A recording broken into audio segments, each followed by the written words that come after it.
哋首款管道機械人咧，將會命名為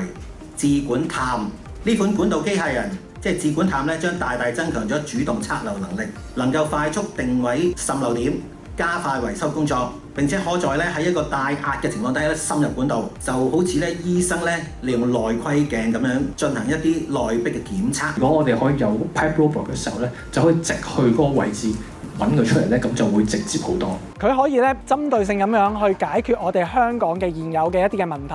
例如呢個多彎啦、多分支啦，又或者呢個高水壓啦，同埋喺一個繁忙嘅路段，又或者多呢個地下管道密集嘅情況之下，都可以適用到嘅一個機械人。讓我哋咧攜手並進，推動香港科技不斷邁向新嘅高度，為建設智慧水務、服務市民作出更大嘅貢獻。